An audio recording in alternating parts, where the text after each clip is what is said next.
Good evening, Bahamas. Coming up tonight, the country's first COVID-19 related death confirmed. We've got the latest. Doctors and dental offices ordered closed. Plus, a pair arraigned on firearm charges.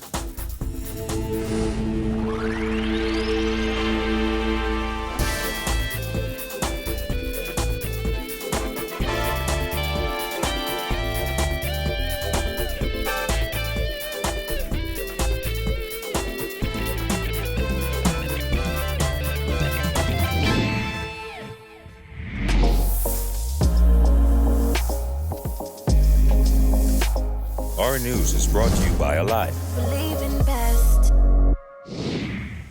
Welcome to Our News and thanks for joining us. I'm Kyle Joaquim. Top of news tonight, the Bahamas has recorded its first coronavirus death. This after a test on the body of 57-year-old Kim Johnson-Roll, who died in hospital after being flown in from Bimini, came back positive. Prime Minister Dr. Hubert Minnis made the confirmation as he also advised that the number of cases in the Bahamas has jumped to 21. Jared Hayes has more. We have already lost one. In our population, that is one too many. Family members told Our News the woman is 57-year-old Kim Johnson-Roll, a mother of three and the sister of Immigration Minister Ellsworth Johnson. Minnis extended condolences to his cabinet colleague. We know that this is a very painful time for the family.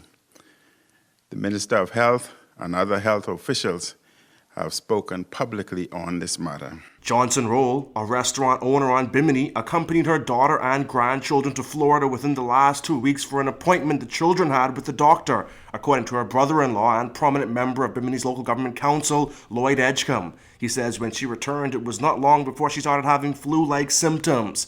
Edgecombe told the Nassau Guardian she was not getting enough oxygen to the lungs and we don't have a ventilator on the island and we could not get anyone to take her into Nassau. He added it took over 24 hours, and we personally believe that if she had gone the day before, we believe there is a possibility that she could have been alive. As expected, we are in a surge. Meanwhile, Minnis also confirmed that there are 6 more cases of the virus. He also revealed that the eastern end of New Providence has been identified as a coronavirus hotspot. He says GIS mapping is underway in Grand Bahama to determine hotspots there. He also revealed the toll the virus has had on healthcare workers, with several dozen being quarantined after possibly coming in contact with the virus. More than 50 healthcare workers have had to be taken out of the system because of exposure to the virus. If our healthcare workers continue to be compromised or removed out of the system, then that places great challenges to our health system. Reporting for Our News, I am Jared Higgs. Now the news, Bahamas Power and Light has extended the suspension of disconnections until April 8th, according to CEO Whitney Hasty. Before that announcement, Bahamians rushed to the company's Blue Hills location to pay their bills this morning out of fear their lights would be turned off.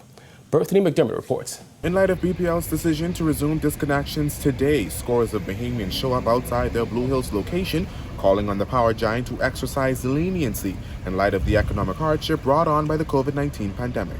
When our news team arrived at BPL's headquarters this morning, the line stretched from the front door to the side of the building. The rush to pay bills was the result of a March 24th notice advising customers that disconnections would only be suspended until March 31st. MARGO SWANN, who works in the food industry, was temporarily laid off. She says she still has 6 people to support. I don't have a problem with paying my light bill, but I have a problem with keeping food in my house. I'm trying to keep food in my house for 6 persons, 4 adults and 2 kids. But now here it is, my last. I'm on BPL's line. She's not alone. These consumers also urged BPL to exercise more patience with its consumers in light of the dire circumstances. I think it's absolutely ridiculous because jobs are closing down, but you still have to pay your bill. So you think they should extend it for persons considering? I think they should. They should have an option. And the option should be to extend it. Yeah. BPL CEO Whitney Hasty, in an effort to bring clarity to the issue, explains that the power company initially anticipated that the situation would be back to normal by April 1st. Since then, the Prime Minister and the government of the Bahamas has said that this is going to continue until April 8. And so in keeping in concert with the government, BPL is also following suit and extending the disconnection of customers. Hasty reiterated that BPL is offering a 3-month deferral to all customers diagnosed with the novel coronavirus or those laid off because of the pandemic. However, he urged those customers who can't afford to pay their electricity bills to do so. We do realize that we have a business that's an essential service and we do need funds to be paid. So we're asking all BPL customers to do the responsible thing and certainly make payments. And we do have a number of ways people can pay. Certainly the phone line 302-1130, BPL website, bplco.com.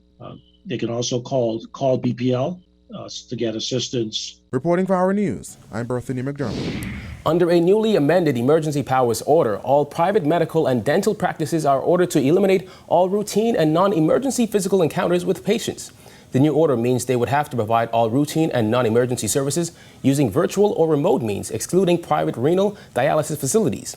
The amended emergency powers order also mandates that where physical interaction is a necessity due to a medical emergency, there must be strict adherence to physical distancing and hygienic requirements. While the medical staff in the public health care system has gotten smaller, as some of those doctors on the front line have reportedly entered quarantine. Of course, we are concerned. We have a number of physicians that are quarantined right now because we have to you see these persons. Nearly 30 doctors have found themselves in quarantine at home, according to former president of the Bahamas Doctors Union, Dr. MUCOMBA MILLAR, who says the already short-staffed team of doctors within the public health care system has gotten even smaller as more and more physicians deal with suspected cases of coronavirus. It's greatly exacerbating the shortage of staff we're having because there's no one there to replace them, you know, and then there's certain areas where you're going to encounter them more in the clinics, if they're seen, or in internal medicine or infectious diseases. Those persons have to be quarantined because they're exposed to a patient, and there's no one there to replace them. Around the world, many of those on the front line in the fight against COVID-19 have found themselves fighting for their own lives, with some losing that battle as they seek to save others. It's a situation Dr. MILLAR said doctors here want to avoid. He mentioned that in some facilities like Sandilands Rehabilitation Center, there is a shortage of personal protective equipment like masks, as is the case in many hospitals in the U.S., but the situation here hasn't gotten as extreme. Still, he says working in high-risk areas of the hospital isn't easy. It's a little bit different with COVID-19 because, as you can say, we say it can present atypically. Meaning that, you don't necessarily have to have the cough and the fever and the shortness of breath. Some persons complain of sore throat, runny nose, diarrhea, gastrointestinal system problems. So it's kind of difficult. So we do have a checklist, fever, have you traveled, have you been around anyone who has had COVID-19? MILLAR said the doctors' union has taken a stance of unity with the Public Hospitals Authority in fighting this deadly virus.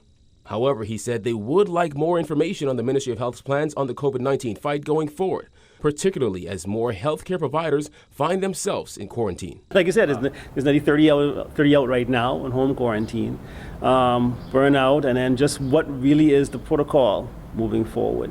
I see the government's doing a number of things in positive light, but for us on the front line, sometimes it just doesn't seem we're not getting a head notice that we really should.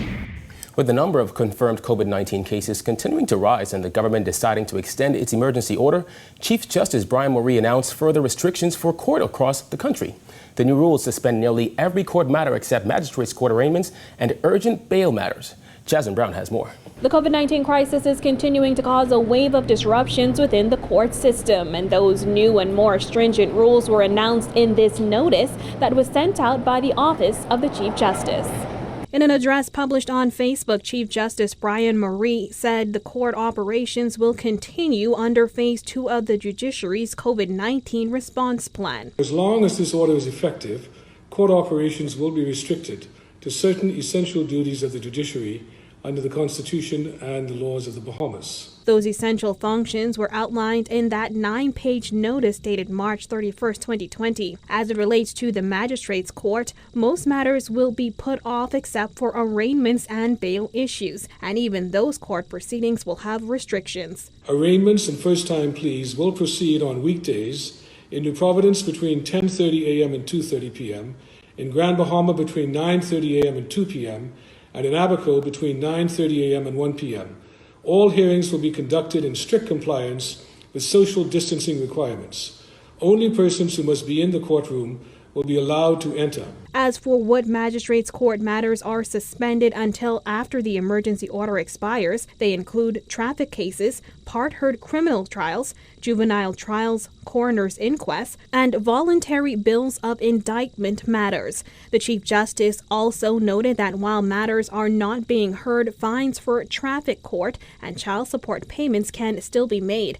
As it relates to the Supreme Court, new criminal jury trials remain suspended, and only urgent bail matters will be heard in New Providence and Grand Bahama. All urgent bail applications will be heard electronically whenever possible, and when in-person hearings are necessary, social distancing requirements will be followed. The CJ says their plan is ever evolving and will continue to be updated until the country is COVID-free. Reporting for our News, I'm Jasmine Brown.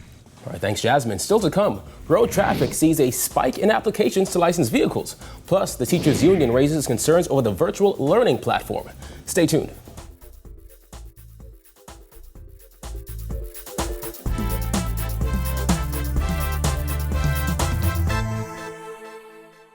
Hey, but Dubs. Hey. Speaking of ideas, though. Ah! Yes, solid idea, but. Here we go again. Joking, boy. Murder? That on their passport, so you better name it murder? Hey, but you start. Just gotta be a blessing, Mike, because ain't nobody that's stupid to come here to lose their money. Losing money. Gina T? On your right nipple, Gina? What it is? Don't be what this is, though. Well, Greasy Brothers, we gotta sing to you. Happy birthday from the Greasy crew. We can buy one down now, and all of us can share it. I like him. He's funny. You think that funny? Bum chicky, bum chicky, bum chicky, bum chicky, bum chicky. It's a birthday, bum chicky.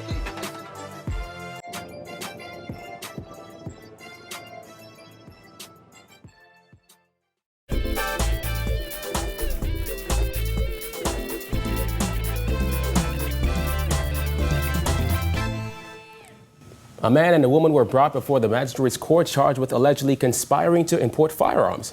They were also charged with not adhering to the 24-hour curfew. Jillian Gray has more. The Anti-Gang and Firearm Investigation Unit brought 22-year-old Goshen Fox and 20-year-old Marvinique Burrows before the magistrate's court to answer to 6 firearm-related charges. It is alleged that on Friday, March 27, 2020, the pair being concerned together imported one black and chrome .9mm pistol and one black and chrome .45mm pistol. They were further charged with importing 5 live rounds of .45mm ammunition and 16 live rounds of 9mm ammunition. Fox and Burrows were also charged with conspiracy to import ammunition. Prosecutors then charged the pair for violating the curfew outlined in the emergency powers order. On Friday, March 27, 2020, Fox and Burrows were allegedly found in the area of Jet Aviation at 4:15 p.m. Fox was represented by attorney Ian Cargill, and Burrows was represented by attorney Donna Major. Cargill told the court that both attorneys had prepared emergency applications for bail, which should be heard today. He requested that Magistrate Joyanne Ferguson Pratt remand the defendants to the Central Police Station until after the bail hearing. Magistrate Ferguson Pratt obliged, but said if the matter was not heard, the pair would be sent to the Bahamas Department of Corrections. Both Fox and Burrows will return to court on November 10th, 11th, and 12th for trial. Reporting for our News, I'm Jillian Gray. The Road Traffic Department has seen an increase in motorists seeking to license their vehicles in recent days. Acting Road Traffic Controller Bradley Sand says despite the 24-hour curfew, the department served over 400 customers on Tuesday alone. What really is happening at road traffic, Bahamians as usual wait for the last moment. And the Road Traffic Department today only have one office departments open. Carmichael Road is closed, so that is contributing to the long lines that you will see with persons being on, as well as the long lines of cars that are waiting for inspection. If Carmichael was open, we would have been able to eliminate some of the long lines. The Road Traffic Department was added to the list of exempted entities and is now open from 9 a.m. to 4 p.m. The hours were cut short yesterday because of the long lines. SWANN said people are still waiting until the last minute to license their cars, and the department is working with a skeleton staff. There are 4 cashiers that are working now, and maybe in another 3 hours, another 4 cashiers will come and relieve those cashiers. We're not seeking to put 9 cashiers in that cage, again, keeping the protocol, the social protocol that have to be in place. Bahamas Union of Teachers President Belinda Wilson is raising questions over the Ministry of Education's capacity to facilitate online learning for public school students. Wilson said she's concerned about the virtual learning platform being used and questioned whether all students would even have access to it.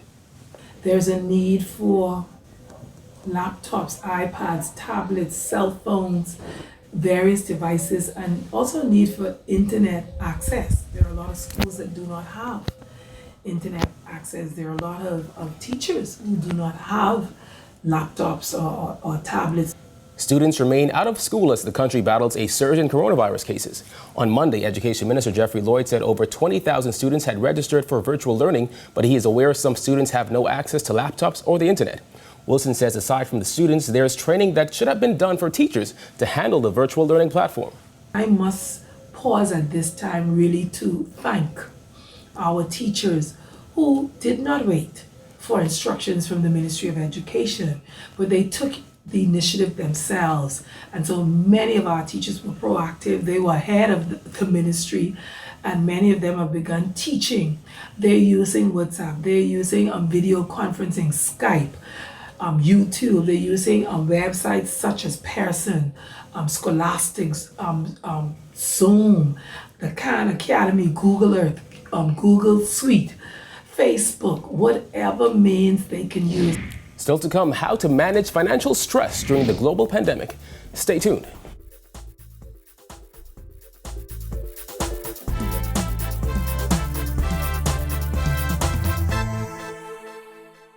Hey, but Dubs.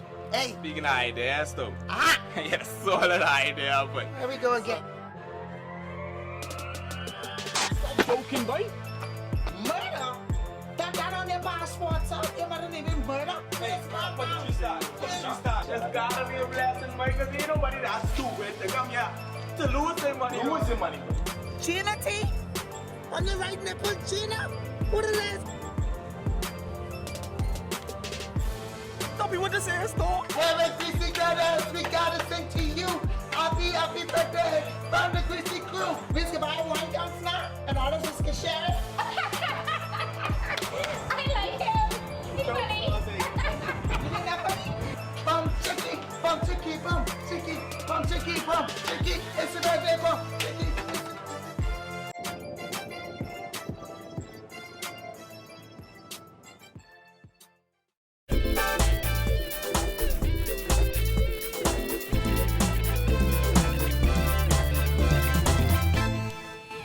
You're watching Our News. Welcome back. If you're having a hard time adjusting to new financial constraints, a local therapist is offering some advice to help get you through these tough times. Georgia Bain reports. We know that finances can be a burden, especially during this time when many businesses have closed their doors in an effort to prevent the spread of the COVID-19 virus. Many households are now surviving on a single income, and some relying only on their savings. Behavioral therapist Harrison Thompson says many persons must first face a harsh reality. You can't just expect people who didn't have a savings before or who didn't have the mindset of understanding money before to all of a sudden kind of know how, right? Times like these usually reveal whether we have been responsible with money or not. And unfortunately, this is why a lot of us during these uncertain times tend to be so caught off guard, because we got comfortable thinking that our jobs are responsible for our livelihood. But I hate to say this, your job is not responsible for that. You are. Thompson said these adjustments brought on by the emergency measures will call for many persons to make some uncomfortable decisions. I understand that we like our space, but these are times now that we have to begin shifting how we have been thinking about money. Do we really need to buy all of these items that we have on our grocery list? Are all of our subscriptions necessary during this kind of time? Don't be afraid to adjust your life to accommodate your new reality. But you can't accommodate your new reality if your pride and if your ego and if your thinking isn't allowing you to.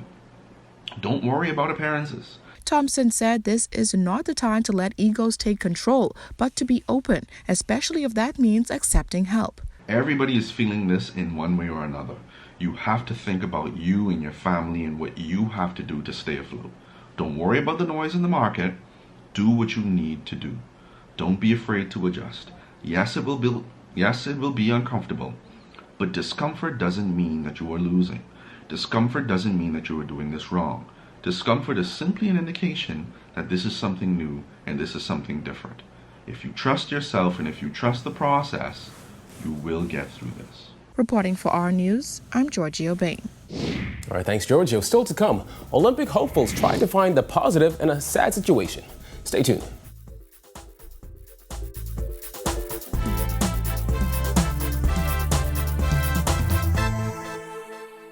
Hey, but Dubs.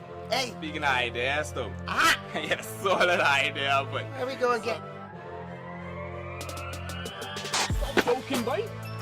Murder? That on their passport, sir. You better name him murder. Hey, but you start. Just gotta be a blessing, boy, because ain't nobody that stupid to come here to lose their money. Losing money. Gina T? On your right nipple, Gina? What it is? Don't be what this is, though. Well, DC brothers, we gotta sing to you. Happy birthday from the Greasy crew. We can buy one young snack and all of us can share it. I like him. He's funny. You think that funny? Bum chicky, bum chicky, bum chicky, bum chicky. It's a birthday, bum chicky.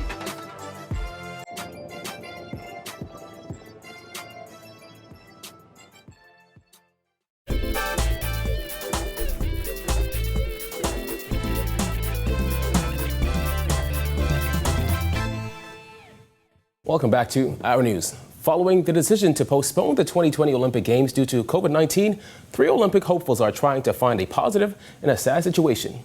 Marcellus Hall has more. No Olympic Games this summer has certainly changed the focus of many would-be Olympians. Sisters Aubrey and Lily Higgs, no exception. The 2 Abaco natives talked about taking a positive outlook on the postponement. As far as training and what's happening right now, obviously we're at home quarantined.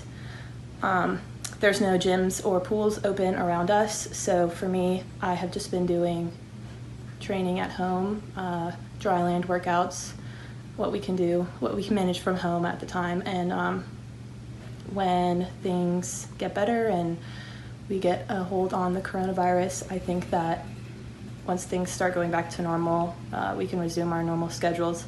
And as far as the Olympics now being in 2021, I think that that's just another year for athletes to get better, and I'm just keeping an optimistic mindset and using this year to get better myself.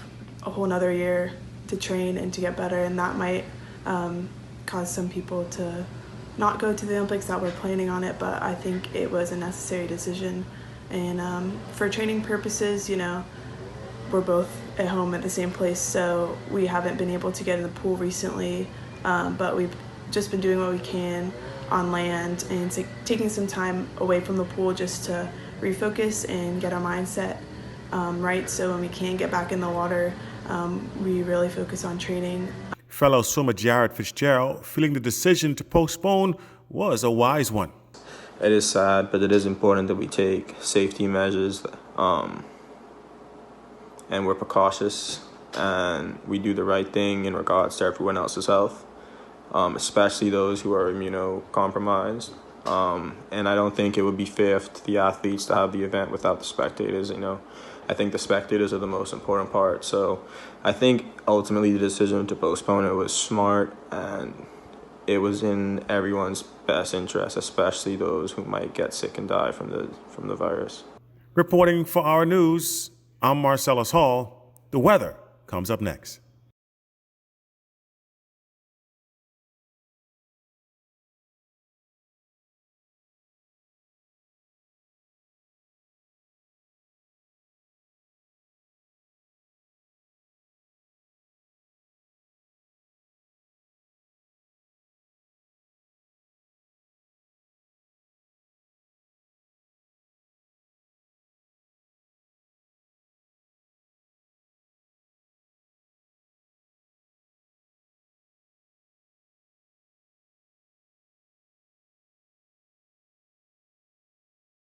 On Monday, March 30th, 2020, Our News ran a headline which misled viewers to believe that Prime Minister Dr. Hubert Minnis was suggesting that while under curfew, people should eat rum cake instead of drinking liquor. The same headline appeared on the Our News Bahamas Facebook page. We apologize for this misleading headline and admit that it did not represent the Prime Minister's comments in the House of Assembly. It was not our intention to misrepresent the remarks or in any way be disingenuous in our reporting. We also apologize to the Prime Minister for in any way misleading the public. We once again apologize for the inappropriate headline. Thank you for joining us for Our News tonight. On behalf of the entire team, I'm Kyle Joaquin. We'll see you right back here tomorrow night. Have a good evening, Bahamas.